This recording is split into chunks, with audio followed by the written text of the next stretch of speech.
Bienvenue, nous allons aller dans la forêt, comme le petit poussé. La forêt qui est donc un beau sujet d'étude, un sujet qui est à la fois donc scientifique, complexe, mais également poétique, et qui est également partagé par tous, parce que nos forêts aujourd'hui, vous le savez, sont quand même en souffrance.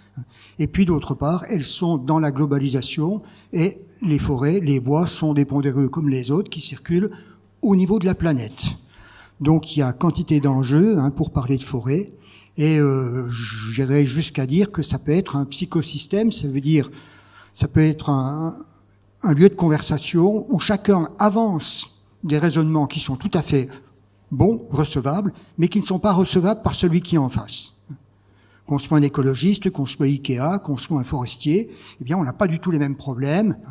Alors moi j'ai pas non plus les mêmes problèmes puisque moi je suis géographe. Et je me suis intéressé donc à la forêt depuis à peu près presque un demi-siècle maintenant. Alors pour commencer, j'ai mis ici donc des petites plantes qui sont les plantes des vallons froids, qui sont dans la biodiversité exceptionnelle de la forêt et qui sont à protéger. Et puis j'ai également mis une définition donc que j'ai empruntée à un de mes confrères, Michel Louillot, qui dit j'aime bien les bois. Parce que j'aime bien le bois parce qu'il est bon. Les pierres, elles, sont mortes et je n'aime pas non plus le fer.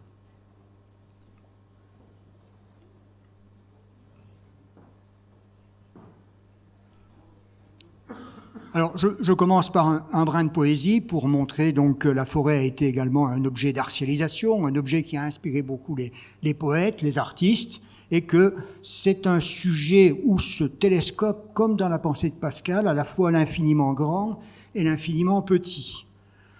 La mycorhize et l'arbre pluricentenaire. Donc tout ceci vit ensemble, et j'ai résumé tout ceci par cette petite régénération qui est dans les mains donc d'une dame ici. Alors, le bois, c'est un matériau qui a beaucoup inspiré les artistes, en particulier dans l'Est de la France, les artistes Art Nouveau. Et je vous rappelle que Gallet, par exemple, avait fait construire une porte pour ses ateliers où il avait mis donc un mot qui est très connu aujourd'hui, ma racine est au fond des bois. Sa racine est au fond des bois.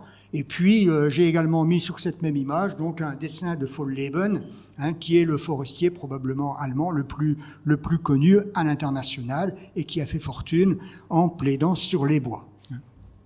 Et entre les deux, vous avez ici un meuble de Valin, meuble en chêne, comme mon père les faisait. Or, de moins en moins, on travaille ce chêne de façon noble, sauf peut-être dans le très, très haut, dans l'excellence, comme la tonnellerie ou encore les instruments de musique. Demandez à vos enfants s'ils ont des meubles en bois bien lourds, bien encombrants. Voilà.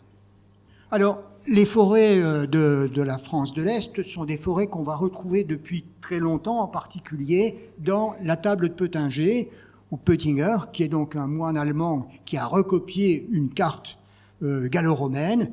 Et voilà ce que donne ce détail de la carte de Peutinger quand vous parlez donc de cette France de l'Est. Vous avez donc ici essentiellement donc des forêts. Et puis on a également des traces très anciennes des souvenirs de ces forêts quand on lit les récits hagiographiques. Qu'est-ce que c'est que les récits hagiographiques ? Ce sont les récits des saints embellis, en particulier donc ceux du 6e, 7e, 8e siècle, ceux qui ont été les moines défricheurs.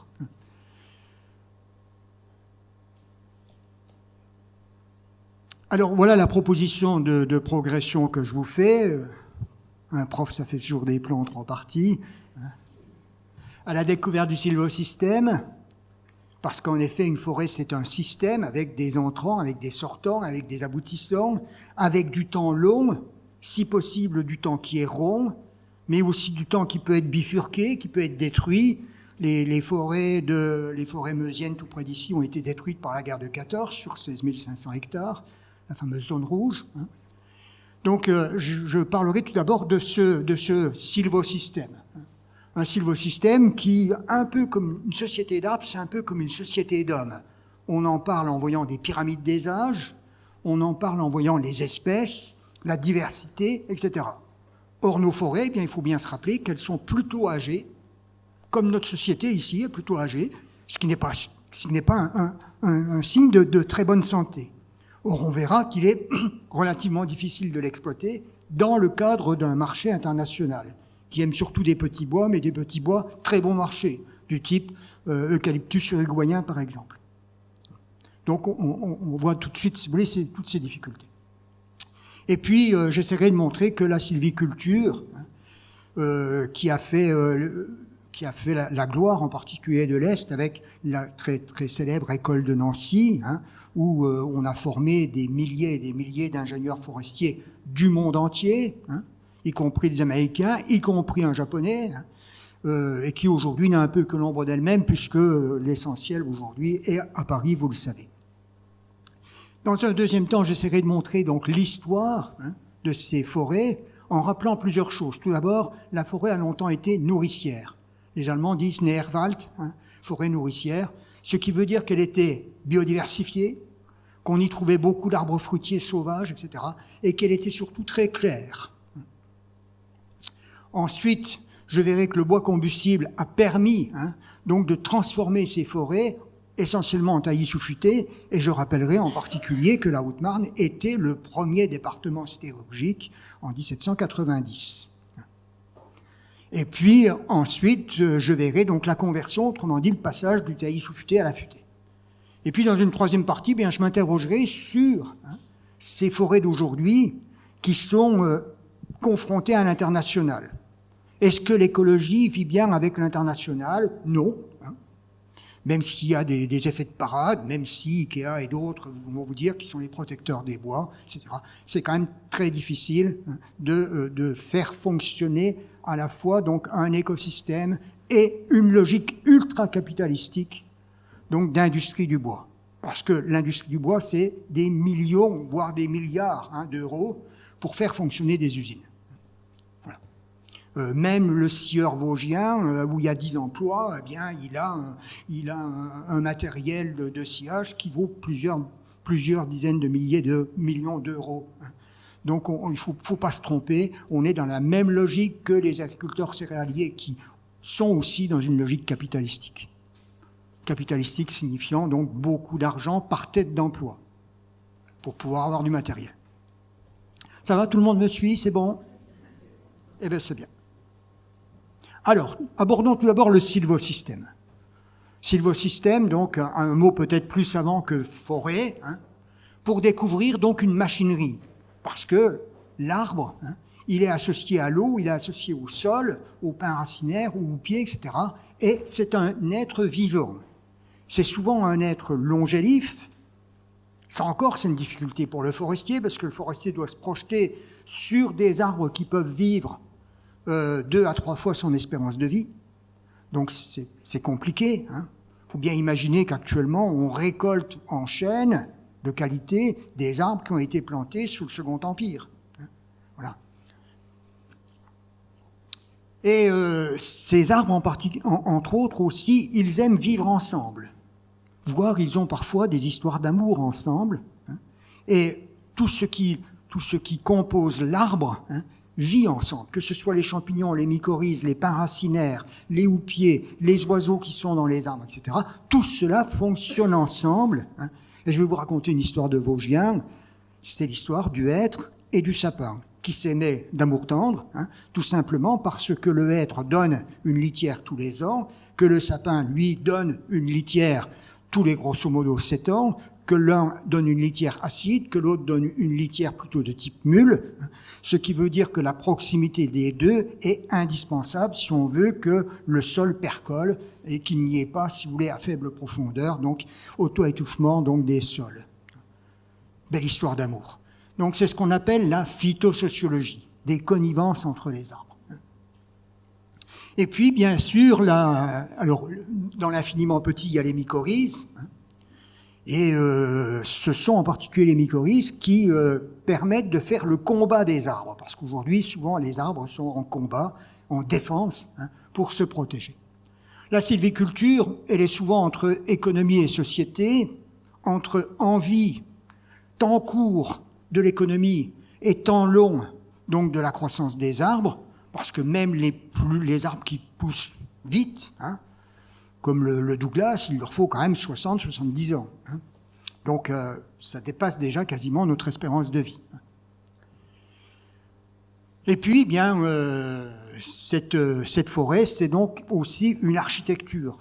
J'aurais tendance à comparer un peu une forêt à une cathédrale, avec des arcs-boutants, avec des éléments qui se tiennent, avec des éléments qui sont à l'ombre, d'autres qui sont exposés au soleil, etc. Et tout ceci grandit, est arbitré par la récolte et finit par mourir. Alors, voilà ici, pour rêver un peu, un exemple exceptionnel d'arbres, c'est les arbres de Stréture. Alors, Stréture, c'est un peu loin d'ici, puisque c'est la vallée qui est au-dessus de Gérardmer, hein, une vallée froide, au-dessus de Gérardmer, où vous avez des épicéas et des pins et des sapins exceptionnels, qu'on appelle des arbres plus, hein, qui peuvent atteindre jusqu'à 50 mètres. On n'est pas encore hein, dans les forêts américaines, nord-américaines, hein, des rainforests, hein, mais on a quand même déjà de très beaux arbres. Donc ici, j'ai mis la couverture d'un livre pédagogique qui présente donc la forêt et qui vous montre donc... Alors, voilà. Qui vous montre ici les 3 étages. Donc ici, vous avez le sol, le substrat, le sous-sol, le pin racinaire, le fût, le houppier, et puis tous les animaux qui vivent autour de ça.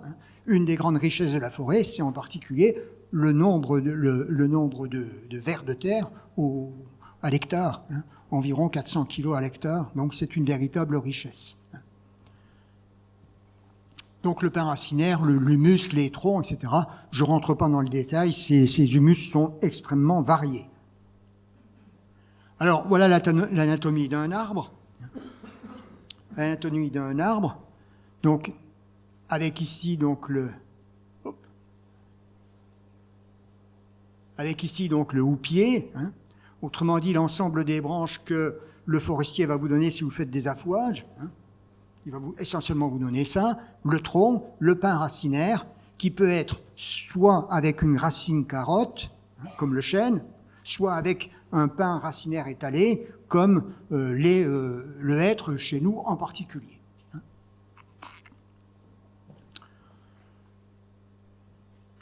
Alors bien entendu, si vous avez des arbres comme celui-ci avec un pin racinaire relativement étalé, si vous êtes dans des périodes de canicule comme nos dernières années, ces arbres souffrent en été. Je vais revenir là-dessus. Alors, apprivoisons la forêt. Majoritairement, donc, c'est un produit qui est cultivé. Une forêt, paix à M. Allais, hein, mais une forêt, c'est quand même essentiellement un produit économique, un produit qui sert à produire, à faire de la richesse, de la ressource, hein, parce que, faute de cela, il n'y a pas évidemment de rémunération du forestier. Il est aussi indispensable, hein, quand même, qu'il y ait des endroits où la forêt vive sa vie jusqu'au bout du cycle, avec un cycle sylvigénétique complet, mais ce ne sont quand même que des expériences. C'est quelques pourcents hein, de la forêt, et prioritairement des endroits où on ne peut pas accéder, ou des endroits où les forêts ont été mitraillées, etc. La forêt, je crois qu'il faut rester quand même sur cette donnée hein, sérieuse. La forêt, c'est un produit économique, c'est une ressource. Et ça l'a toujours été dans l'histoire. Donc, ça ne peut pas changer aujourd'hui. Ça ne peut pas changer. Donc, cette forêt, bien, elle grandit parfois très vite, hein, et c'est quasiment comme des salades, hein, quand on parle de l'eucalyptus, 15 ans, avec des dégâts écologiques qui sont épouvantables. Et on peut avoir le pin de Douglas à 70 ans, le sapin et le hêtre à 120 ans, etc., etc. Enfin, j'ai noté. Et puis, une autre chose intéressante à rappeler, parce que quand on parle de forêt, on parle aujourd'hui de globalisation et de mondialisation, et il serait bon que nous ayons tous la même définition de la forêt. Un certain nombre parmi vous ont été profs et savent que quand la classe a un niveau faible, eh bien, on a tendance à remonter les moyennes. Eh bien, à l'international, il y a un certain nombre de pays qui font la même chose, ça veut dire qu'ils donnent une définition extensive de la forêt pour pouvoir rester, si vous voulez, dans des conditions statistiques acceptables. Parce qu'avec Google Earth et avec Sentinel, on voit la forêt du monde entier aujourd'hui. Et on sait que cette forêt est en train de foutre le camp dans beaucoup d'endroits. Donc, on peut estimer qu'en France, on a une définition IFN qui est une définition honnête de la forêt. Je ne rentre pas dans la technicité de cette définition, mais c'est une définition honnête. Je l'ai mis ici, cette définition. Au moins 4 hectares, 25 mètres de large et des houppiers qui couvrent une partie du sol.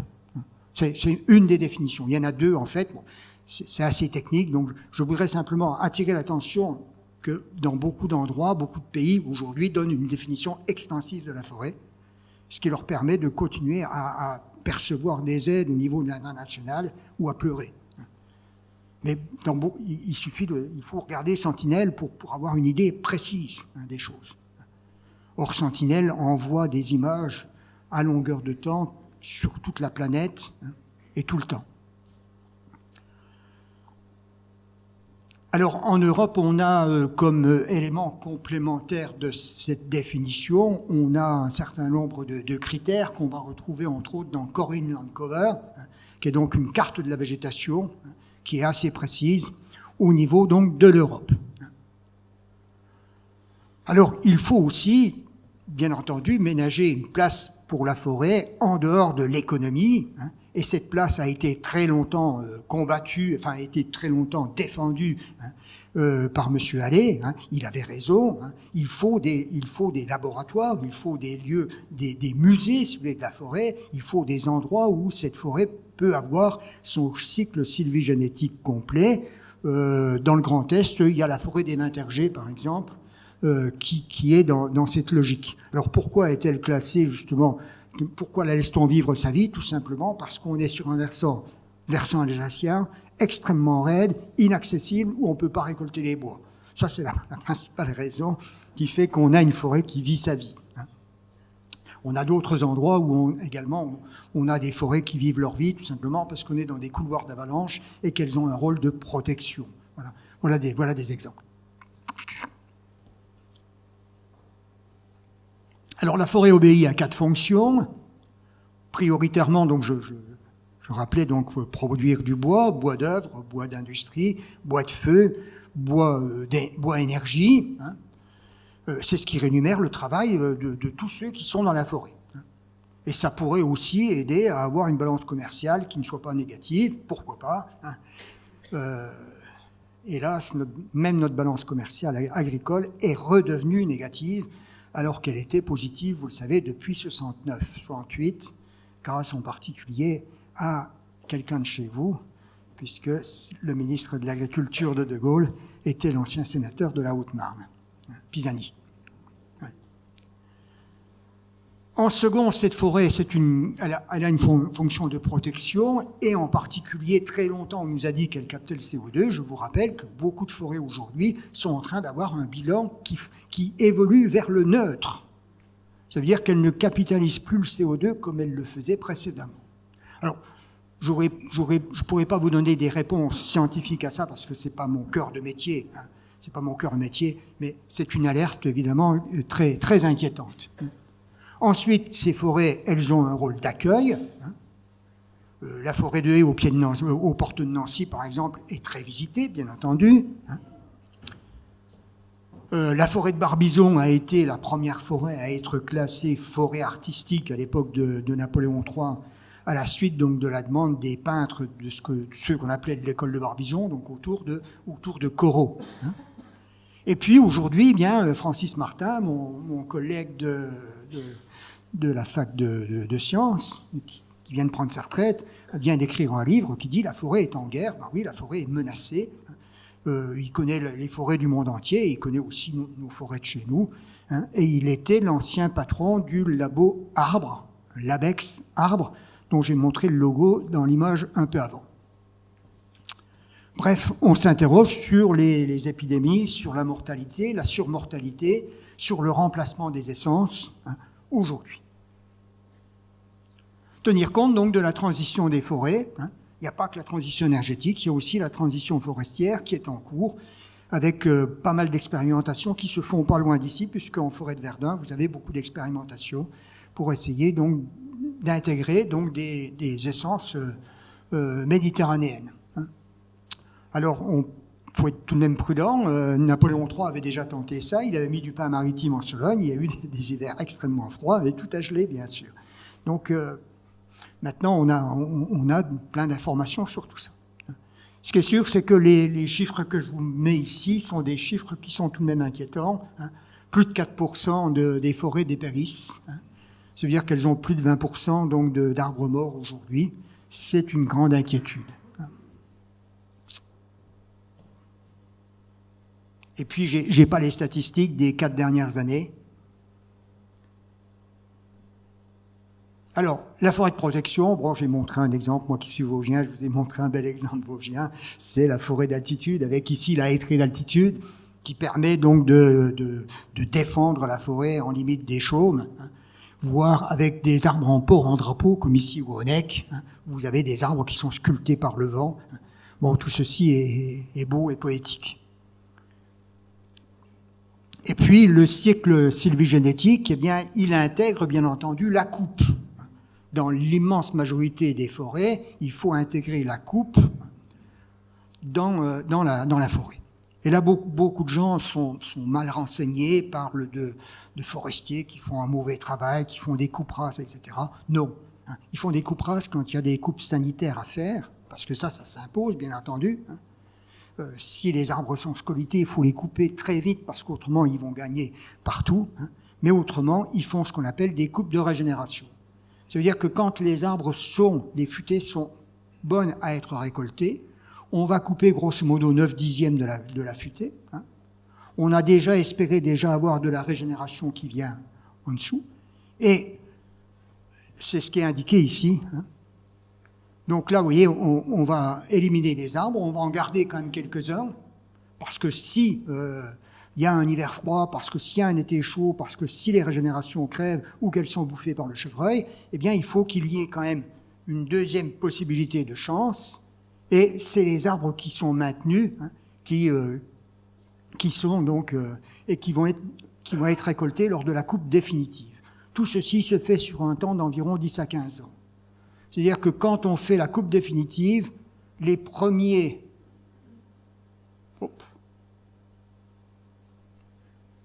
régénérations, normalement, ici, sont déjà du Gaulis, hein, qui a une quinzaine d'années. Normalement, c'est comme ça que ça se passe. Donc, si vous voyez des coupes à Blanc-et-Toc, c'est essentiellement des coupes liées donc à des maladies. Ou alors ou à des inconscients, évidemment, ça peut arriver, mais plutôt des maladies. Hein. Et puis à côté, j'ai indiqué, alors je regrette de n'avoir qu'un document qui soit gris comme ça, les différentes étapes, donc le Gaulis, le perchis, la jeune futaie, la grande futaie et la futaie prête à être récoltée, avec un cycle normalement qui est un cycle cohérent, hein, qui permet donc de garder la qualité des sols tout en faisant varier tout de même les humus. Et il faut noter que dans ce cycle, eh bien, il y a des chablis, c'est-à-dire des arbres qui nécessairement vont être renversés. Alors les chablis, c'est autour de 3-4% donc de la forêt, c'est ordinaire, c'est les pertes ordinaires. Si on dépasse ces pourcentages-là, on arrive dans des chablis exceptionnels. Le plus célèbre des 25 dernières années, c'était en 99, où là on a eu des chablis qui ont renversé parfois jusqu'à 90% donc d'une forêt. Ça va, c'est pas trop compliqué, c'est bon? Bon, ben c'est bien. Hop. Voilà. Et puis, eh bien, si on laisse vivre les arbres jusqu'au bout, eh bien, on va avoir des arbres qui vont entrer dans un cycle de sénescence. Par exemple, ici, vous allez avoir l'arbre qui va se transformer avec un nid de cigogne. Au lieu d'être bien droit, bien, il va devenir penché. Il y a des liens, vous voyez, entre l'homme et la forêt. Et puis, il peut y avoir aussi des arbres qui sont effondrés, hein, comme celui-ci, hein, qui devient donc une chandelle, hein, qui est cassée. Si vous allez dans les Hauts-de-Vosges, dans les endroits un peu inaccessibles, comme le chemin des Roches près de la Schlourte, vous verrez, il y a plein d'arbres qui sont secs sur pied, etc. Ils sont extrêmement précieux parce que ce sont des habitats pour les xylophages, pour toute une série donc de petites bestioles qui mangent les bois et qui ensuite donc vont permettre de nourrir toute une série d'oiseaux que les gens de la LPO connaissent bien. Donc tout ceci est très précieux. Les arbres à cavité sont également très précieux.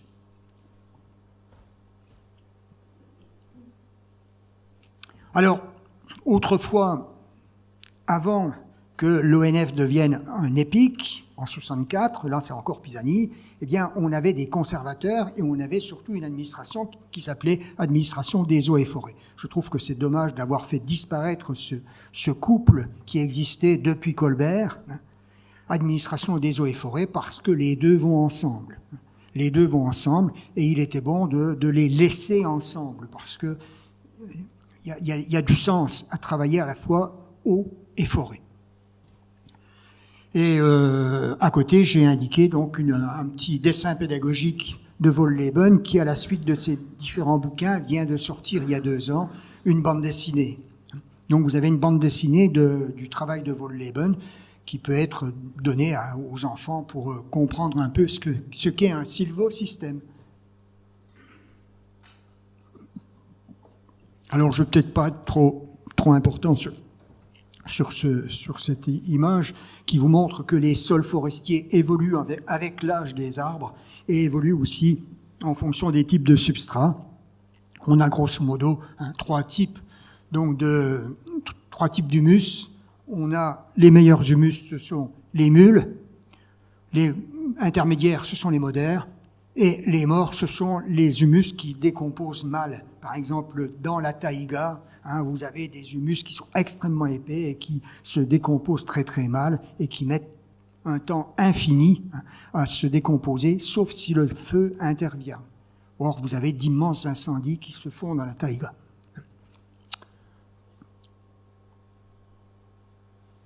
Et puis, la forêt varie aussi, est une société d'arbres, avec des concurrences, avec des arbres qui sont dominants, des arbres qui sont dominés, des arbres qui sont étiolés, qui vont mourir, et des arbres qui sont capables d'être en attente. D'autres qui, au contraire, ont besoin tout le temps de soleil, qu'on appellera héliophiles. Donc on a des sociétés d'arbres, et puis il y a des parasites. Il y a des parasites, il y a des plantes, le gui et d'autres plantes qui peuvent exister.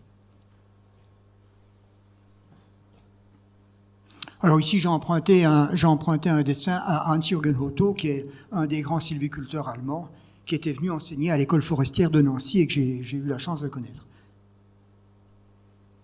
Alors, mon image là est pas bonne, mais la suivante est bonne. Donc je vous montre tout de suite la suivante et je reviens sur la précédente.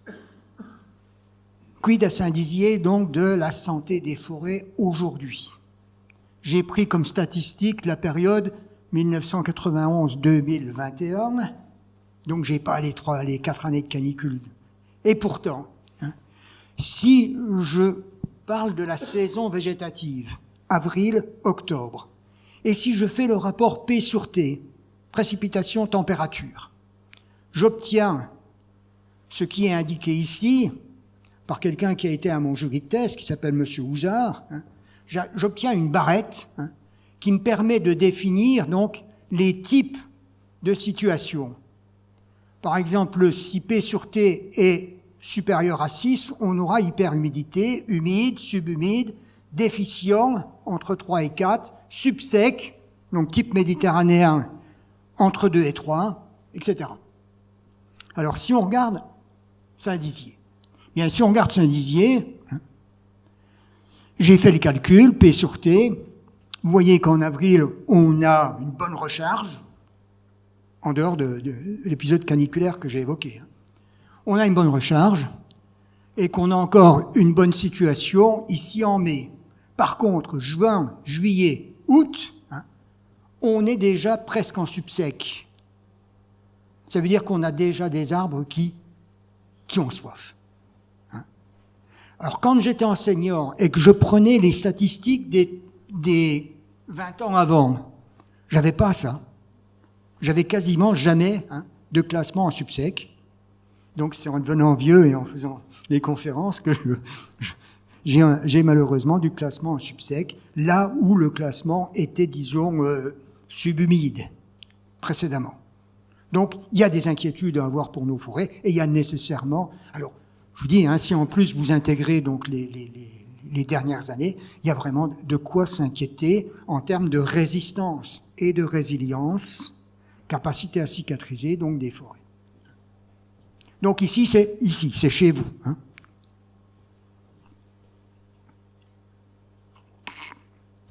Et puis, de nouveau, on a une recherche qui fonctionne assez bien, septembre-octobre. Tant mieux. Passons à la deuxième partie, l'histoire. Et là, j'ai commencé en mettant une image qui vous montre un cerne de croissance des arbres. C'est ce qu'on appelle la dendrochronologie, ce qui nous permet de faire une histoire du climat à partir des cernes des arbres. Par exemple, des cernes des arbres qu'on va retrouver dans les châteaux du XVe siècle, etc. Donc, c'est la dendrochronologie.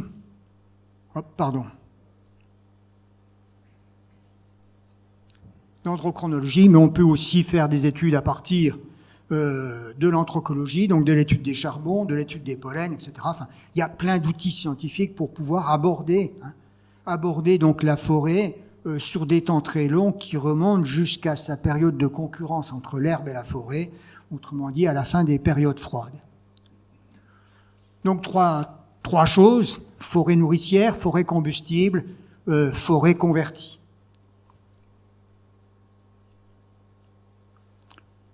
Avant cela, il faut quand même rappeler que la forêt, et je le regrette aujourd'hui, parce qu'elle l'est moins, que la forêt est quand même une affaire de régalia.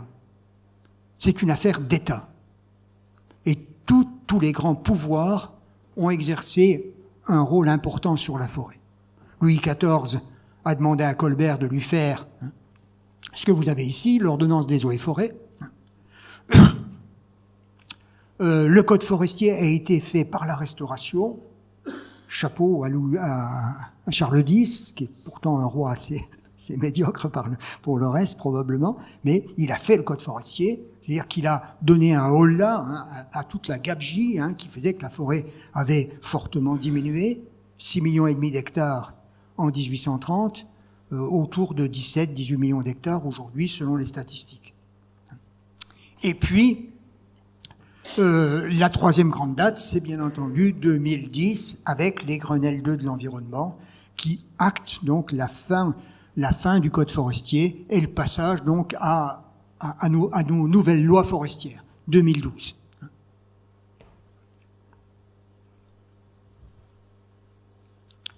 Si on remonte dans les temps anciens, la forêt est tout d'abord nourricière, et si elle est nourricière, cela représente deux choses. Tout d'abord, le fait que le finage et la forêt sont en général perméables et que les paysans vont collectivement, ensemble, dans la forêt, qu'ils connaissent bien. Ils y mettent de très nombreux toponymes qui sont des repères pour eux, avec des toponymes qui sont parfois un peu inquiétants. Bon, vous avez le bois de l'évêque, le bois du curé, le bois du pendu, etc. Enfin, il y a beaucoup de toponymes. L'étoile d'argent, enfin, il y a beaucoup de toponymes. Et puis, ils y vont collectivement, ils y vont souvent en opposition aux gens des bois, qui eux sont les baraqués, les gens qui sont chassés de la communauté et qui vivent dans les bois, ou plutôt sur les marges des bois, et que les textes du XVIIIe appellent terriblement les inutiles, multirécidivistes insolvables. Et il n'y a plus de galère au XVIIIe siècle, donc c'est inutile. C'est terrible comme mot. Et puis, on y envoie aussi, alors ça c'est l'image la plus connue, mais c'est pas la plus vraie, on y envoie également les cochons. On y envoie donc à la glandée. Or, vous le savez certainement, le chêne produit à peu près 1 ou 2 bonnes glandées tous les 10 ans, 1 ou 2 moyennes glandées tous les 10 ans, et beaucoup d'années n'ont pas de glandées du tout, ou très peu. Donc, c'est plus du mythe que de la réalité que de parler de la glandée. Par contre, on y envoie les vaches, on y envoie les chevaux, on y envoie quantité de bestioles, on y envoie... et tout ceci se fait sous la garde donc, de pâtres spécialisés, sachant que celui qui garde les cochons travaillait probablement un peu, puisqu'on l'appelle le glandeur. Eh oui, on l'appelle le glandeur. Voilà. Et puis, la chasse, la forêt, c'est aussi évidemment le lieu où l'on chasse, mais ça, c'est une affaire qui est réservée à la noblesse pendant très très longtemps.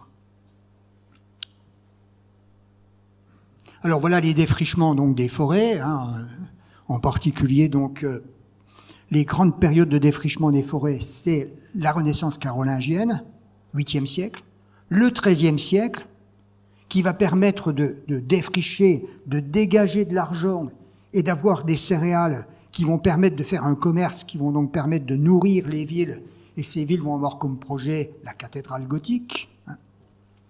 Et puis, la dernière grande période de défrichement, c'est la période qui court grosso modo du milieu du XVIIIe au milieu du XIXe. C'est celle qui accompagne les maximums démographiques des campagnes sans augmentation du rendement. Il faut bien imaginer que jusque vers 1960, on est dans un rendement céréalier qui est entre 15 et 20 quintaux hectares et parfois 10. Donc nécessairement, la seule solution, c'est de défricher. Et on a défriché en Lorraine jusque vers 1880. Donc très tardivement. Y compris des sols qui étaient très médiocres, des sols blancs, des renzines, enfin des sols qui tiraient du 10-12 quintaux hectares de blé, donc très médiocres. Alors, la forêt qui sert à la chasse, eh bien, j'ai repris ce détail que vous connaissez tous, qui est chez vous et qui est donc ce bel exemple donc de convergence de voies qui permettent d'aller à la chasse à courre. Vous avez la même chose en forêt de haies, vous avez beaucoup d'endroits où vous avez la même chose. On est ici tout près de chez vous. La belle maison. Alors, la forêt, deuxième chose, donc à partir du XVIIe siècle, la forêt va devenir un produit stratégique, comme le pétrole aujourd'hui, un produit stratégique donc qui intéresse en particulier Louis XIV, qui veut faire la guerre, qui veut donc pouvoir avoir des forges, qui veut aussi avoir des bateaux. Je vous rappelle que le siècle Louis XIV, c'est le siècle où les Français réussissent à faire égal avec les Anglais au niveau des bateaux. C'est la seule période où on a réussi à le faire. Et tout ceci nécessite d'avoir à la fois donc du taillis et de l'affûté. D'où évidemment l'obligation de bien connaître les forêts pour pouvoir les aménager et pour pouvoir produire à la fois donc ces taillis et ces futés. Le préalable va être de cartographier les forêts.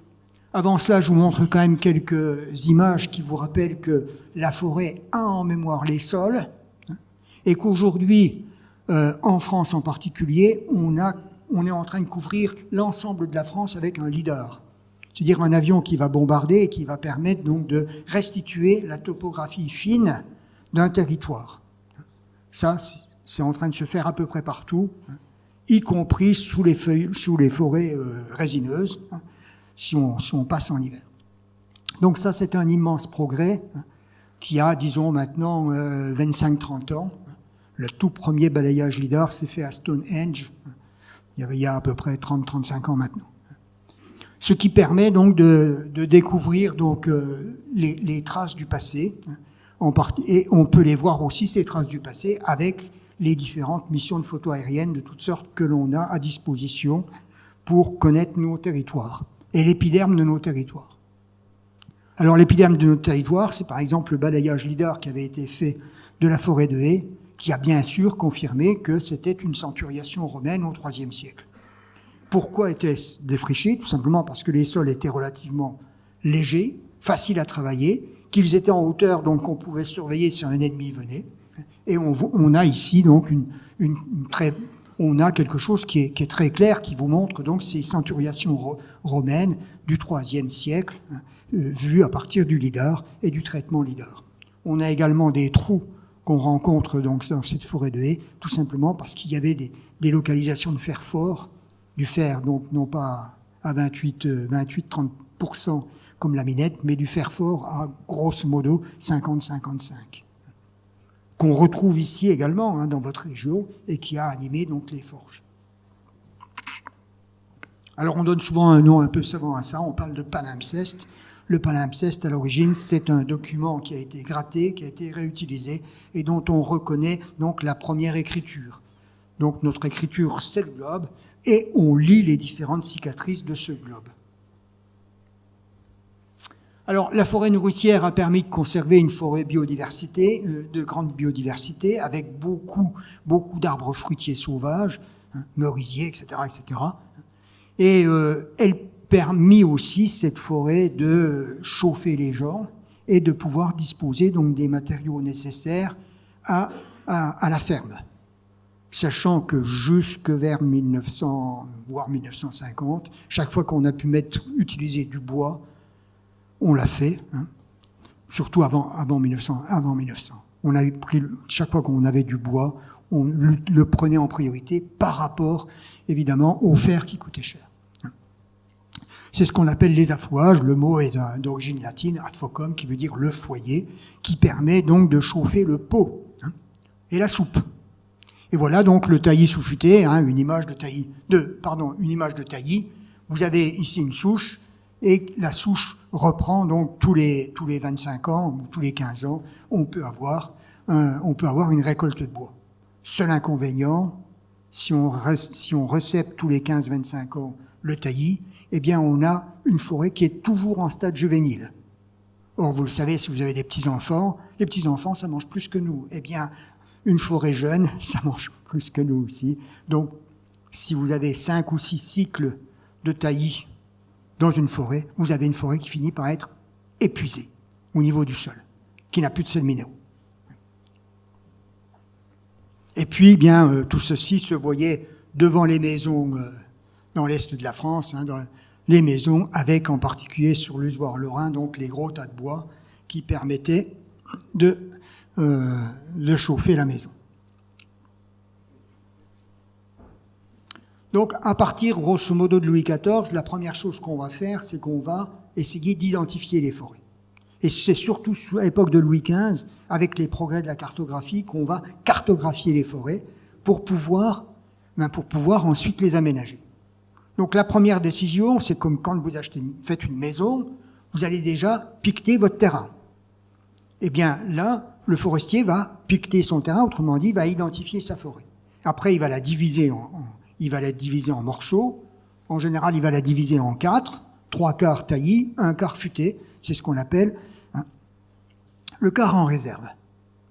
Voilà ici, par exemple, une forêt qui fait 4700 arpents, autrement dit 2400 hectares.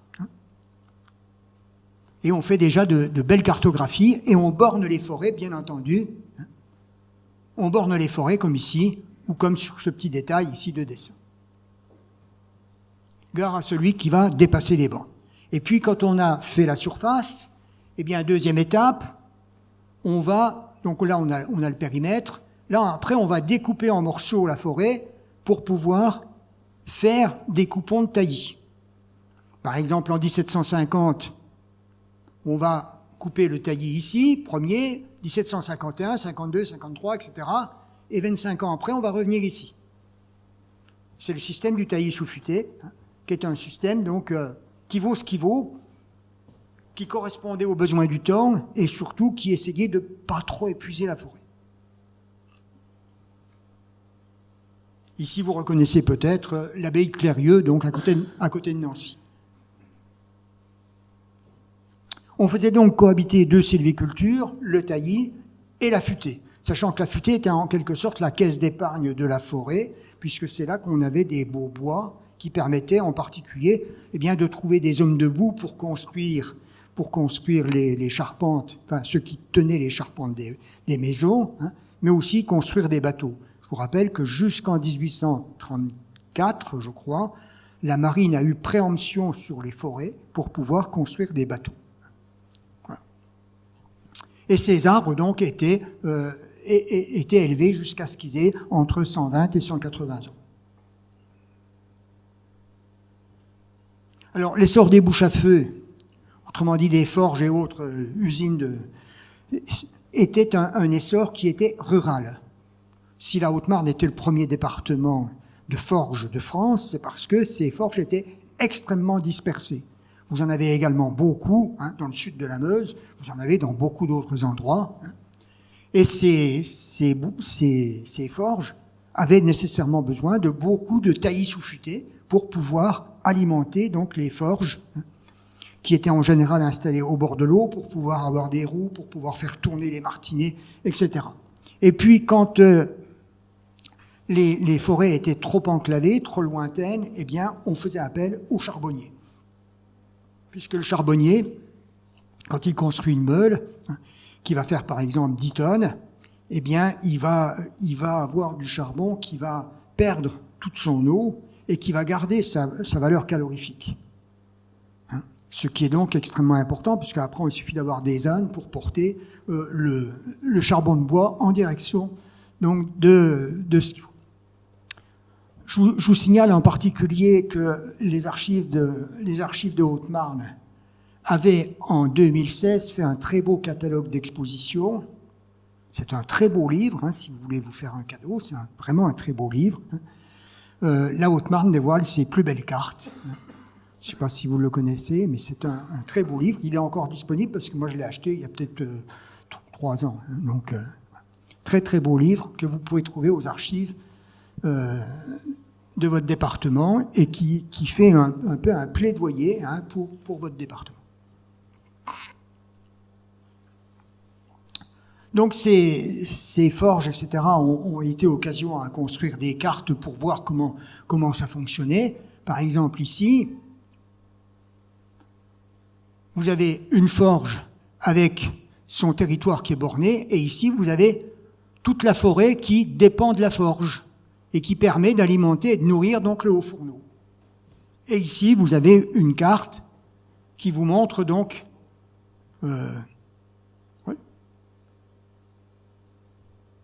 une carte qui vous montre les localisations donc des différentes usines à feu, que ce soit les forges, que ce soit les cristalleries, que ce soit les verreries, que ce soit etc. Et vous voyez que ces forges, elles sont quasiment à l'opposé de la réalité géographique d'aujourd'hui, puisque l'essentiel des Lorrains aujourd'hui, ils vivent sur cet axe qu'on appelle le sillon lorrain. Et vous voyez que tout est périphérique. Ce qui veut dire que le patrimoine de ces forges, de ces verreries, de ces cristalleries, etc., est souvent un patrimoine qui aujourd'hui est très menacé. Très menacé et qui mérite... Vous avez en particulier une très bel ensemble de forges ici, à Bain-les-Bains, la forge royale de Bain-les-Bains, qui est un très beau bâtiment du XVIIIe. Alors, habités en périphérie des bois, donc ceux qui avaient été jetés de la communauté, c'est ce qu'on appelle les gens des bois. On les appelle aussi les baraqués, les inutiles. Mais vous avez également donc des scieurs, des bandits, des bûcherons, des charbonniers, des sectaires. Dans les Hauts-de-Vosges, par exemple, vous avez des minorités protestantes persécutées par les autres qui vont vivre sur les coins les plus inaccessibles. Voilà. Et à l'aube du XXe siècle ou à la fin du XIXe, on a donc toute une série de cartes postales qui montrent la vie de ces gens-là.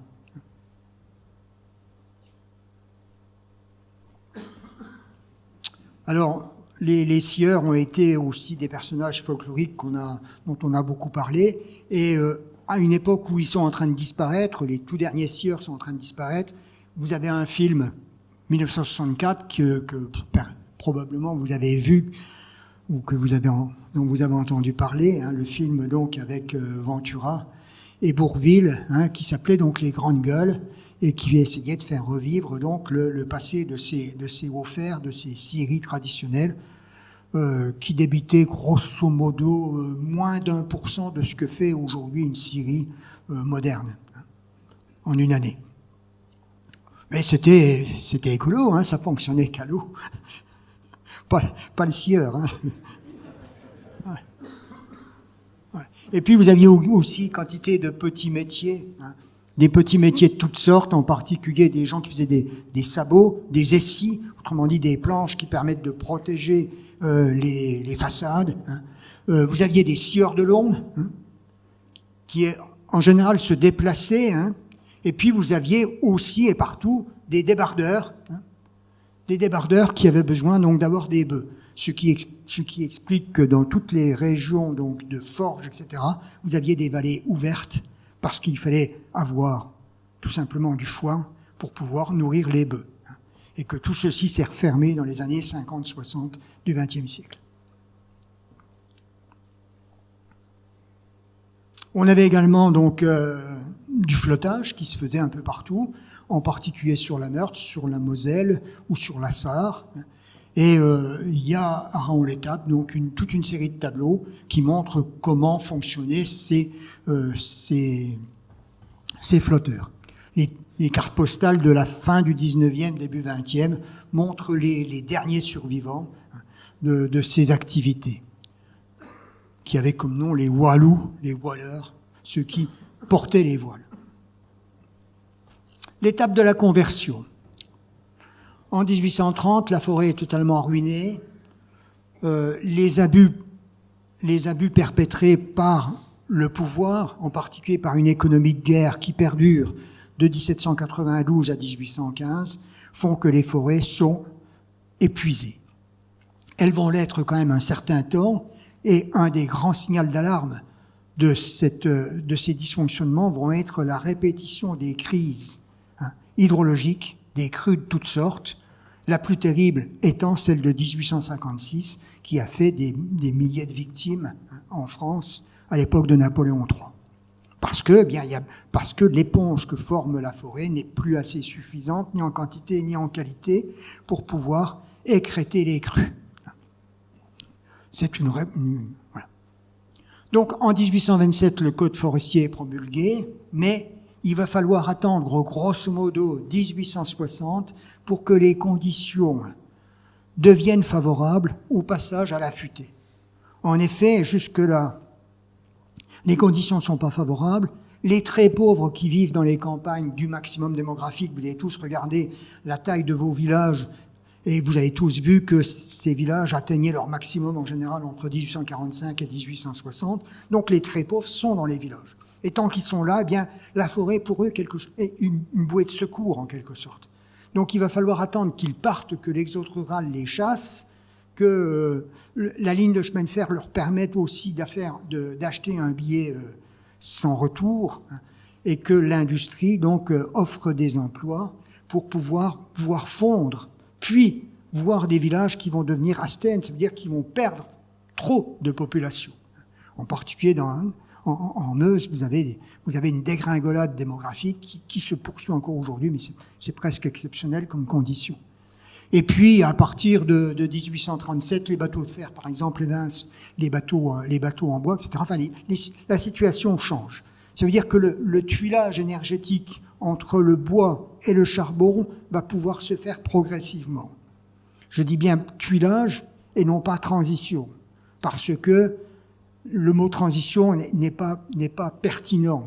Transition, on peut imaginer qu'on fait un passage presque comme ça. Non, en fait, le tuilage, il y a des périodes longues, intermédiaires, entre deux énergies. Regardez, on n'est pas sorti du tout pétrole actuellement. On a toujours du pétrole, même s'il y a d'autres énergies. Donc, vaut mieux parler de tuilage, de superposition de plusieurs énergies. Et ce graphique résume ce que je viens de dire précédemment, puisqu'il vous montre ici la superficie des forêts avec leur minimum vers 1830, et puis la population de la France qui grandit. J'aurais pu mettre le rendement en blé qui aurait été comme ceci, et qui ne grandit qu'à partir des années 60. Donc vous avez ici toute une série de graphes qui montrent, si vous voulez, les changements possibles. Alors, on constate que la superficie de la forêt va quand même gagner, puisqu'on est passé de 6 à 9 millions d'hectares rien qu'en 50 ans, pendant cette période. Les grands reboisements des Landes, les grands reboisements de Sologne, etc., etc. Tout ça malgré la perte de l'Alsace-Lorraine. Donc, chapeau aux forestiers de cette période qui ont quand même réalisé ces changements. Ils ont réalisé ces changements parce qu'ils ont été draconiens. Ce qui n'est pas à leur hommage pour aujourd'hui. Le garde forestier du 19e siècle est quelqu'un qui, en général, haï ou au moins très très craint par la population rurale. C'est en général un ancien, un sous-officier de l'armée, qui rempile et qui exerce son autorité. Ils exercent tellement leur autorité que quand on regarde la statistique de 1878, on a quantité donc de peines de prison, de peines de travaux d'intérêt généraux qui sont faits à l'échelon du cantonnement. Des centaines de journées. Donc on a un système qui est bénéfique, qui est autoritaire, mais qui a été quand même très, très violent, très dur, très dur. Et voilà la conversion. La conversion, le passage de l'outaï sous futaie à la futaie, donc essentiellement après 1860. Qu'est-ce qu'on fait? Voilà un dessin que j'avais fait dans un bouquin assez ancien déjà, où je montre. Alors, ça vient. Hop. J'ai divisé une forêt en 5 parties. Première période, disons par exemple 1860-1890. Qu'est-ce qu'on fait? On laisse le taillis sous futaie grandir. On essaie Et puis dans la première, là où il y a les ronds, on va essayer de faire que des arbres poussent suffisamment pour pouvoir donner ensuite des graines et pour pouvoir retourner au cycle d'une forêt qui va pousser par régénération naturelle. Et puis, au bout de 30 ans, eh bien, on déplace vers une deuxième section. Alors, par exemple, imaginons que chaque carré fait, par exemple, 100 hectares. Donc, on a 100 hectares qui, en deuxième période, qui sont déjà dans la régénération, donc qui vont donner des nouveaux arbres de franc-pied, donc des beaux arbres, des arbres de futaie, et on applique ça à la deuxième section, etc. Donc, grosso modo, pour faire une futaie, on va mettre 100 ans, voire plus. On va mettre 100 ans. C'est un travail qui est donc un travail et qui demandait l'autorité du garde forestier. Parce qu'il ne s'agissait pas évidemment que des bestiaux puissent être lâchés dans la forêt qui venait d'être régénérée, etc., etc. Donc c'est un travail de grande ampleur qui correspond aux besoins de l'époque, avoir majoritairement du bois d'œuvre pour faire de beaux meubles, pour faire de belles charpentes, etc.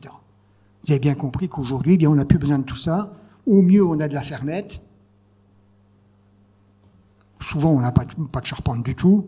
On n'a plus de meubles lourds, etc. Donc, on a une demande qui est tout à fait autre aujourd'hui. Tout à fait autre. Et voilà un exemple d'arbre qui a été donné par la municipalité de Rambervillers, qui a participé, comme quantité d'autres, au don qui avait été fait pour Notre-Dame. Voilà une belle bille de chêne donnée pour Notre-Dame. Et puis le dernier épisode de cette période historique qui est quand même très terrible, c'est les 30 Glorieuses. Les 30 Glorieuses ont été en général 30 piteuses pour beaucoup de choses. Et en particulier, vous le voyez donc à l'entrée de Nancy, vous connaissez le lieu, quand vous venez à Nancy. Allô, il veut plus... Ah si, pardon, oui. Quand vous venez de Nancy, donc vous arrivez par là et vous voyez donc on a tapé dans la forêt, on a coupé la forêt en deux ici, on a laissé 180 hectares de ce côté-là, et on voit ici l'agrandissement. Là, ça s'appelle les baraques. Et puis, on a également donc construit jusqu'à la limite de la forêt au niveau de Clérieux. Bon, voilà un exemple que je vous soumets parce que je le connais bien. Il y a quantité d'autres endroits où on a fait la même chose. Donc, on a plutôt été peu raisonnable avec la forêt pendant cette période. Alors, passons à la troisième et dernière partie. On est dans les temps, là, c'est bon? Oui, bon, ben c'est bien. Préparer, défendre la forêt de demain. Alors, j'ai mis un gnome qui sourit parce que c'est pas très souriant comme propos. Ce gnome qui sourit, je l'ai trouvé en forêt de Chaulois sur la promenade donc de la forêt de Chaulois derrière Toul. Alors, première chose à rappeler, donc le bois est un pondéreux. Ça veut dire que c'est une matière première lourde, encombrante, de faible valeur marchande et qui circule à l'échelle de la planète comme toutes les autres aujourd'hui. Jusqu'à il y a 50 ans, le bois circulait, quand mon père était ébéniste, le bois circulait localement. ils travaillaient du bois du chêne de Darney. Hein, voilà. C'est plus du tout ça. Aujourd'hui, c'est aussi une filière qui est donc portée par un bulldozer qui s'appelle l'industrie capitalistique. Ça veut dire de très très grands groupes qui peuvent se permettre d'avoir des milliers, voire des centaines de milliers d'hectares de forêts de par la planète, hein, aussi bien en Amérique du Sud qu'en Scandinavie ou au Canada. Hein. Un des plus connus de ces groupes étant Ikea. Hein. Alors, où atterrir, comment atterrir? Ça, c'est une question qui reste très ouverte. Hein. Je pense que chez nous, une des chances importantes pour la forêt, c'est d'avoir un secteur recherche appliqué et théorique de très haut niveau. L'Université de Lorraine a cette chance-là. Vous avez un LabEx Arbre et vous avez une école d'application à Épinal, l'ENSTIB, qui joue assez bien le jeu. C'est la bouée de secours, hein, pour pouvoir avoir des éléments de réponse et pour pouvoir anticiper. Alors, je ne suis pas le mieux placé pour en parler, il faudrait que vous invitiez des gens qui viennent de ces structures-là pour en parler. Moi, je n'aborde qu'une façon généraliste les choses. Le géographe, il est généraliste. Atterrir, donc, c'est faire de la recherche, c'est en particulier répondre à la question, nos forêts sont de plus en plus assoiffées, que faire ? Comment les remplacer, et comment les remplacer en faisant des forêts qui sont économiquement viables. Économiquement viables.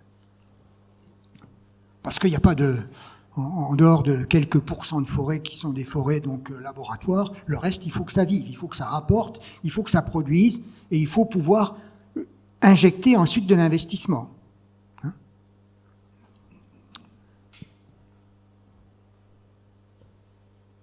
Et puis, derrière tout ça, il faut aussi s'imaginer qu'on a quantité donc de difficultés avec les récurrences donc d'épidémies de toutes sortes, hein, qui sont grandissantes.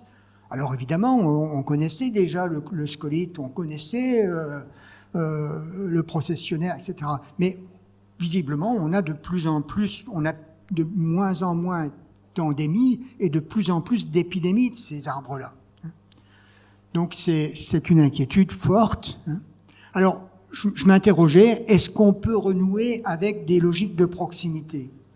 Quand on parle de nourriture, on parle très souvent donc de circuits courts, éco-tracés, etc. Ça marche bien, les AVAP, etc., pour tout ce qui est agricole, tout ce qui est alimentaire.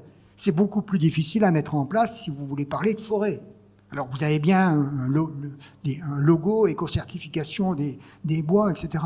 Mais le bois, il circule à l'échelle de la planète. Hein. Il suffit d'aller visiter, par exemple, le port de Anvers ou de Rotterdam et de voir ces immenses piles, hein, de conteneurs qui contiennent n'importe quoi, y compris du bois.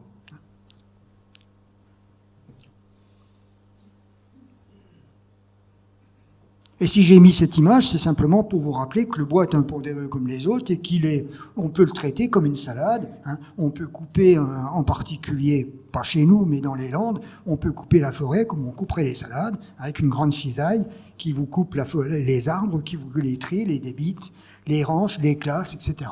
Hein. Et on voit que, bien, il suffit d'avoir une grosse pince comme ceci pour... Ça j'ai pris la photo à la Bresse, hein. C'est par l'autre bout de la planète. Hein. Voilà. Ce qui veut dire que derrière tout ceci, eh bien, nous récoltons insuffisamment. 20 millions de mètres cubes en autosuffisance, 40 millions de mètres cubes à peu près en commercialisé, hein, dont beaucoup de chablis, ça veut dire beaucoup d'arbres de faible valeur, puisque ce sont des arbres qui sont tombés, qui ont été vrillés, qui ont été cassés, hein, et qu'il faut enlever le plus vite possible, autrement ils vont perdre toute valeur, le peu de valeur qu'ils ont, ils vont le perdre très vite. Hein. Donc tout ceci est important à rappeler et à rapprocher donc du volume quadratique qui est environ de 90 millions de mètres cubes par an de croissance. Ce qui veut dire que malgré dans la situation actuelle, la filière bois encourage le vieillissement de la forêt. Et ce vieillissement de la forêt ne correspond pas aux besoins économiques globaux mondiaux et donne une forêt qui est fragile. Parce que nous sommes plus fragiles que quand on avait 25 ans. Les arbres, c'est pareil. Les arbres, c'est pareil. Donc ce n'est pas un signe de bonne santé. Alors l'avenir est tiraillé entre le logo PEFC que vous trouvez dans beaucoup de produits, y compris le papier quand vous utilisez du papier. L'avenir est donc tiraillé entre des besoins économiques, l'écologie du bois, le sylvosystème, les besoins donc des arbres, le changement climatique et surtout ce qui nous menace tous aujourd'hui, sauf si on est climato-sceptique et heureux de l'être, il y en a quand même, malheureusement, c'est l'anthropocène. L'anthropocène, tout le monde connaît le mot, je vous le rappelle peut-être quand même, anthropos, donc l'homme, et cène, ça veut dire que l'on compare les 2 derniers siècles de notre histoire à ce qui a fonctionné à l'échelle des temps géologiques pour les autres périodes. C'est ça que ça veut dire. Donc le quaternaire, le secondaire, le primaire, etc.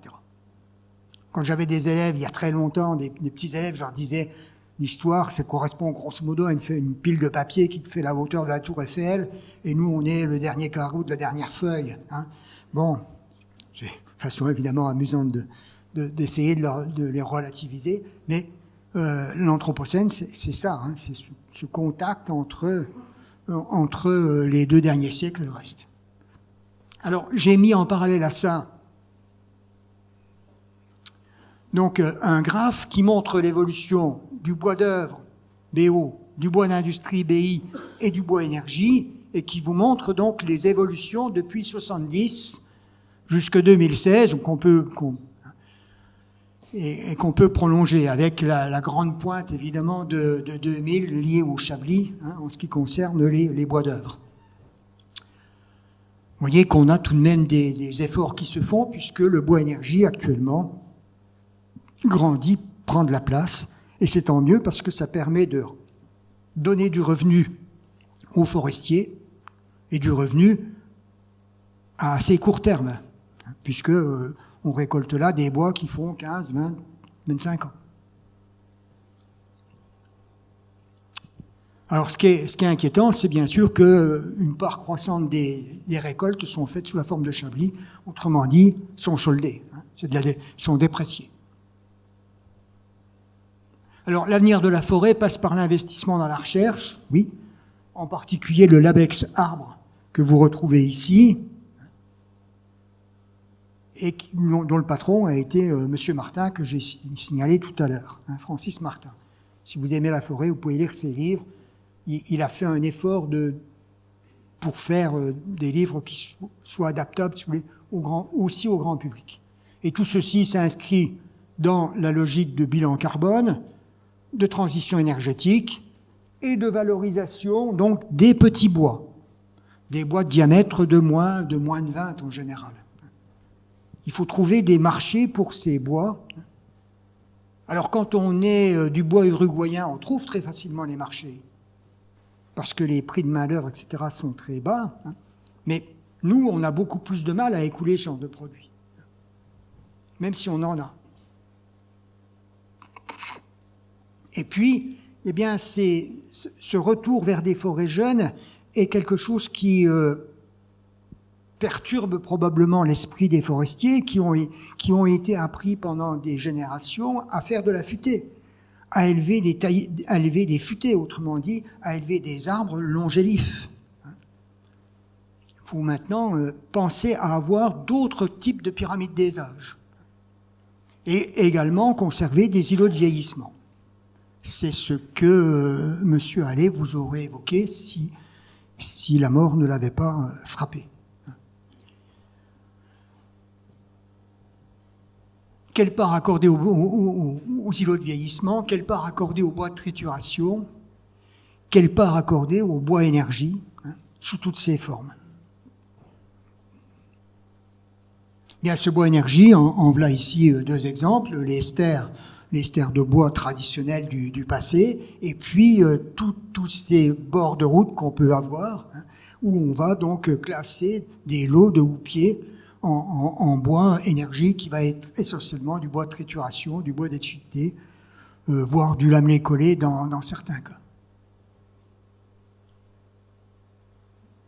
Alors, comment tenter une gestion durable avec tous ces changements, avec ces multiparamètres? Alors heureusement, on a aujourd'hui quantité de logiciels et d'outils informatiques qui aident à cela, comme en hydrologie. Hein.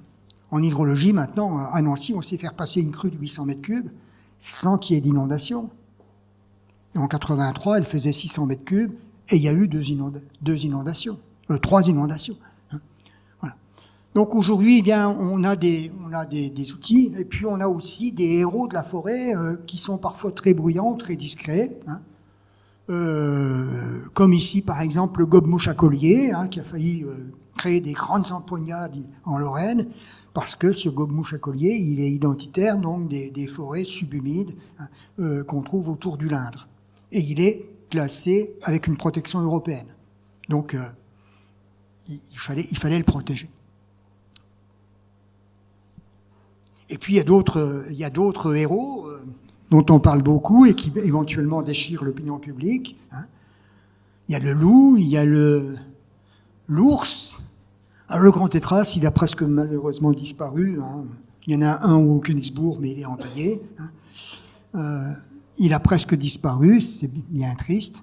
Et je vous signale que Michel Pastoureau a fait toute une série donc de livres sur les animaux et les couleurs, et qu'en particulier, il a traité du loup, une histoire culturelle.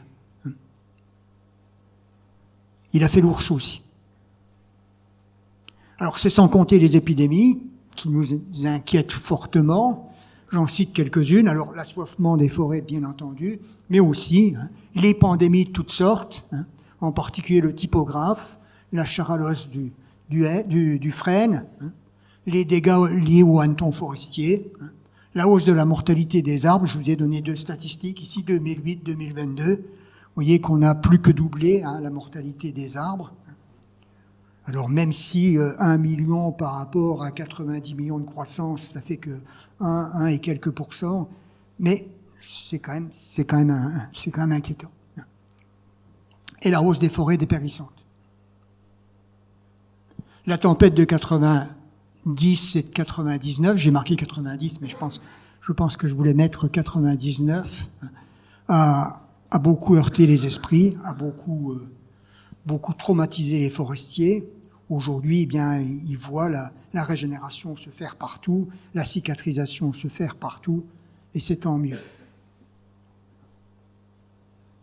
Alors, que peut-on faire en particulier pour essayer de créer de la résilience? Eh bien, on peut faire ce qu'on appelle l'effet persienne, ça veut dire soigner des lisières qui soient indentées, progressives, et si possible, donc bien résistantes, pour que le vent qui passe, arrive, ne s'enroule pas, mais continue à glisser et à redescendre plus bas.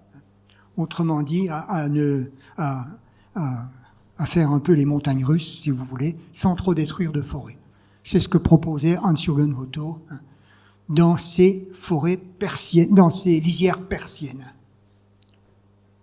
Alors, une autre façon de protéger la forêt, c'est bien entendu d'avoir des plans de chasse qui soient bons, qui permettent donc de ne pas avoir une surdensité de cervidés, ce qui n'est pas toujours le cas.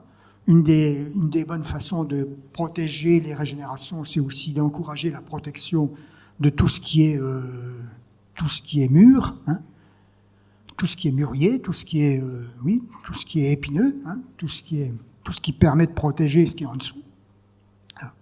Et il faut bien imaginer que la forêt est un lieu où il faut accepter d'être humble, ça veut dire d'avoir des pertes. Il faut accepter, hein, la nature a des pertes. Alors, une façon de développer la forêt est probablement aussi de construire des projets à une échelle pertinente. Et l'échelle pertinente, c'est l'échelle du massif. Et l'échelle du massif, c'est l'échelle de la charte forestière. Alors, un certain nombre de chartes forestières existent. Hein. Il y en a actuellement 138 en France pour 6750 communes. Celle de V, par exemple, avance, mais à mon avis, elle avance trop lentement parce qu'elle en est toujours à des problèmes de concertation, de lien avec le public. Il faut aussi parler de la production et de l'évolution de cette forêt. Et ça, c'est encore pas acté. Et puis, il y a toute une série de pays qui sont des pays qui vivent de la forêt, qui sont quand même aujourd'hui inquiets, qui essayent de trouver des labels, qui essayent de trouver qui essayent donc de se mobiliser, en particulier dans les Vosges, avec la sélection Vosges, ici. La sélection Vosges, qui est un sillage donc authentifié de qualité. Ou encore Terre de hêtre, mais ça, ils ont fait ça il y a 15 ans, et ils vont pas poursuivre parce que le hêtre est en train de crever en Lorraine. Voilà. Alors, il faut des ambassadeurs, et ces ambassadeurs, ça peut être aussi les créateurs, en particulier les gens de l'IFOL-Le-Grand qui essayent de faire de nouvelles chaises, de nouveaux designs, ou encore ceux qui, autour de Paille, ont construit donc le musée de Metz, le musée Pompidou de Metz, et qui ont intégré beaucoup de lamelés collés dans le décor. Ou bien encore cette très curieuse amphi, qui est l'amphi donc de l'ENSTIP d'Épinal.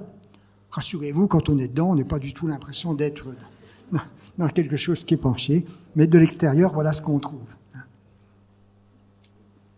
Dans les idées nouvelles, il y a aussi, c'est très à la mode, mais ça représente presque rien. Vous avez la création donc de micro-forêts urbaines, qui existent un peu partout, et puis on commence à parler, Wohlleben en avait parlé, donc de forêts cinéraires. Voilà. Mais ça, c'est de l'ordre de l'affectif et du détail, c'est pas économique. En conclusion, que dire? Moi, je crois que si on veut parler de la forêt, il faut essayer de parler comme une forêt. Il y a toute une série de géographes ou d'économistes qui ont lancé ça depuis Élisée Reclus. Élisée Reclus, je vois moyen de parler comme une rivière.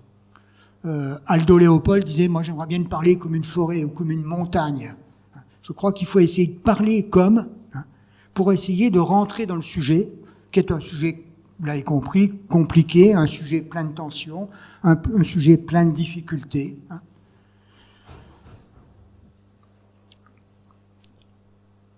Réfléchir donc autrement à ces sylves. Alors, il y a des tentatives qui sont faites. Les bouquins de Wohlleben ont eu un immense succès, tant mieux pour lui. Il a certainement dégagé des problèmes. Il n'est pas en accord avec tous les forestiers, loin s'en faut.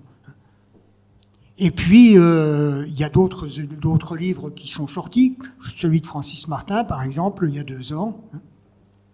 Et puis, il y a une manifestation qui se fait maintenant un peu partout. Je vous invite à y aller. Ça sera, grosso modo, au moment du solstice d'été. C'est la nuit des forêts. Ce sont toute une série d'activités qui sont autour des forêts. Alors, vous en avez certainement près de chez vous. Et qui s'interrogent, quelle forêt pour demain, quel temps pour la forêt, quel avenir pour la filière bois, etc. Je crois que c'est ma dernière image. Mais oui, c'est ma dernière image, donc je vous remercie.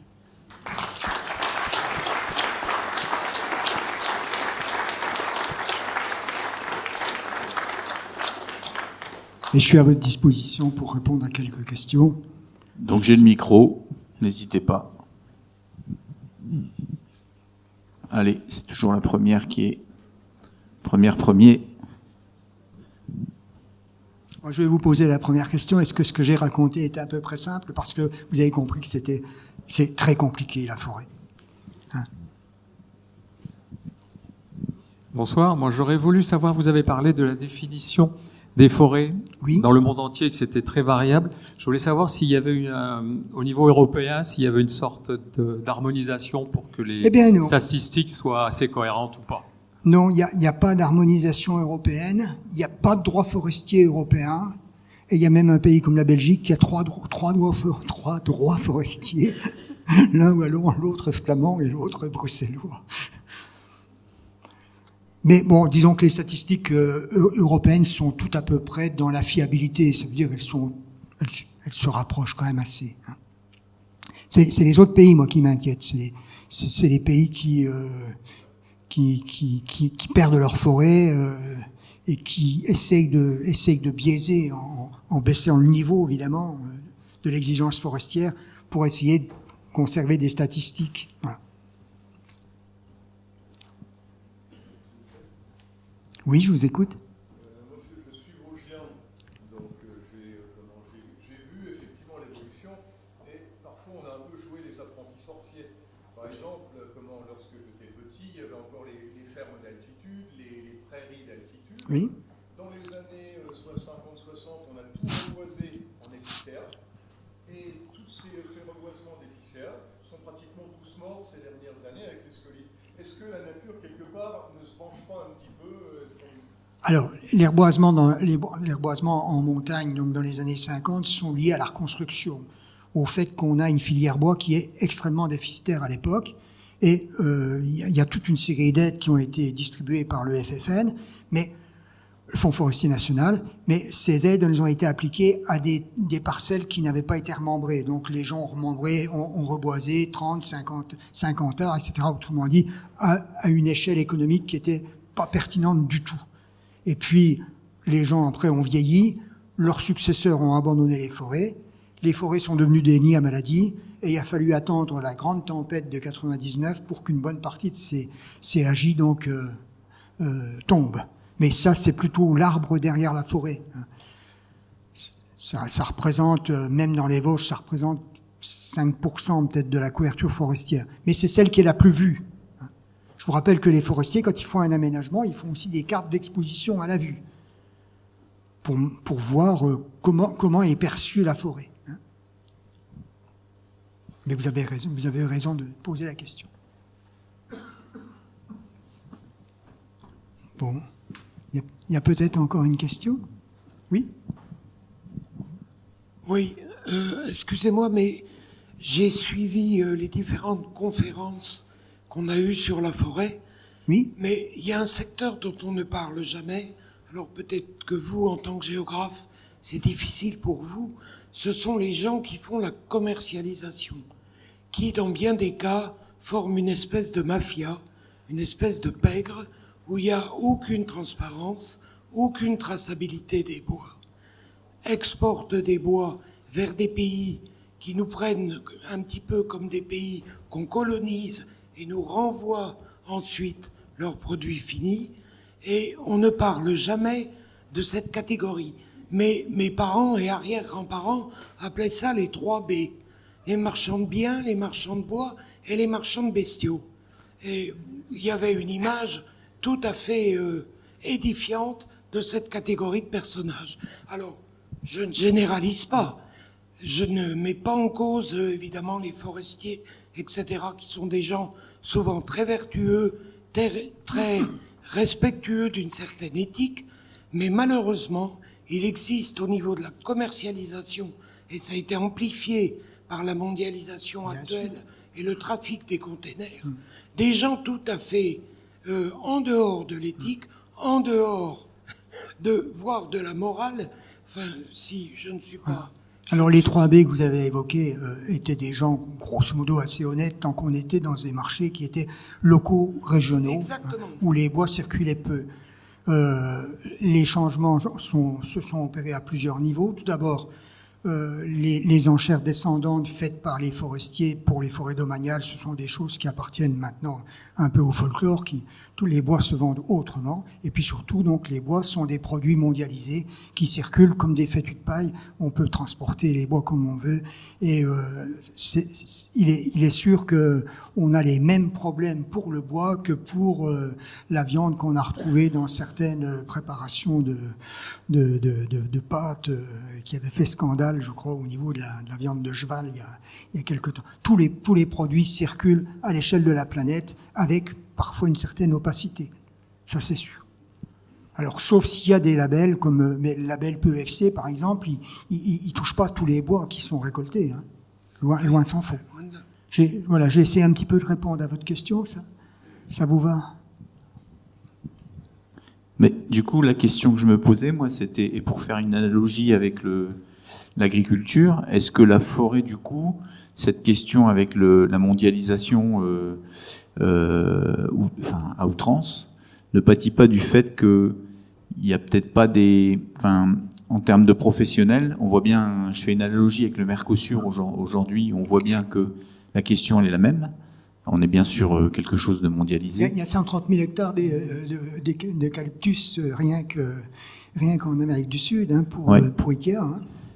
D'accord. Et pourtant, on ne sent pas en France qu'il y ait un mouvement professionnel des producteurs de bois en France pour lutter contre ça. Ils ne sont pas assez nombreux, je pense. C'est ça, d'accord. Ils ne sont pas assez nombreux. Hein. Ils n'ont pas du tout le même poids que peuvent avoir les agriculteurs. La forêt publique et privée. D'abord, vous avez des forestiers privés et publics déjà, et puis ils sont vraiment très peu nombreux. Il y a quand même peu de gens qui vivent aujourd'hui de la forêt. Et vous n'avez pas parlé de la différence entre la forêt privée et la forêt publique? Non, parce que je ne pouvais pas tout traiter. En effet, vous avez en France, vous avez grosso modo 3 grands types de propriétaires. Vous avez la propriété privée. Alors, souvent, l'arbre cache la forêt, c'est-à-dire qu'on a beaucoup parlé des micro-propriétés. Bon, il faut plutôt parler des grandes propriétés qui sont la propriété des banques, etc., et qui sont rentables. La micro-propriété est en train de s'amenuiser, de s'éroder. Ça, c'est le premier type. Le deuxième type, ce sont les collectivités, autrement dit, les communes, les sections de communes, ou encore certains grands propriétaires donc de collectivités locales, les départements, les régions, et aussi les hôpitaux. Bon, les hôpitaux de Nancy sont grands propriétaires forestiers. Donc ceux-là sont jusque maintenant dépendent de la gestion donc d'un plan de gestion qui est paraphé par l'ONF, mais les choses changent aussi actuellement. Et puis vous avez les forêts domaniales qui sont les héritages en général des anciennes forêts royales ou les anciennes forêts donc des biens d'église qui ont été nationalisés en 1789 ou après. Et je vous rappelle que jusqu'en 1870 ou à peu près, les forêts dépendaient du ministère, non pas de l'agriculture, mais du ministère des Finances, et que ces forêts ont été en partie vendues par l'État pour éponger des dettes. Madame Thatcher a fait la même chose en Angleterre il y a une vingtaine d'années. Voilà. Donc aujourd'hui, nos forêts sont inaliénables. Hein, les forêts domaniales sont inaliénables. Un peu plus peut-être pour Madame Thatcher. Le temps passe. Un témoignage peut-être, et je pense que Monsieur Devos de l'ONF me complétera. Il se trouve que la ville de Saint-Dizier possède 650 hectares, ce qui est un tout petit domaine. Mais la DDT m'a contacté il y a quelques semaines pour me demander si on serait prêt à vendre une partie de notre production à des industries locales pour monter le circuit court que vous évoquiez tout à l'heure. C'est une bonne chose, oui. Ouais. Vous avez peut-être plus d'informations que moi sur le sujet Oui, donc je suis Bernard Devos, responsable du service forêt de l'ONF Haute-Marne.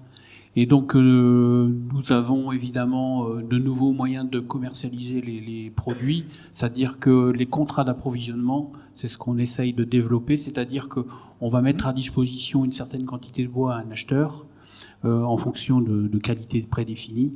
Et puis donc c'est la ressource qu'on a mobilisable dans la forêt qui doit être le juge de paix, j'ai envie de dire, et qui fait qu'on va pouvoir livrer un certain volume à ces acheteurs. Donc calibré.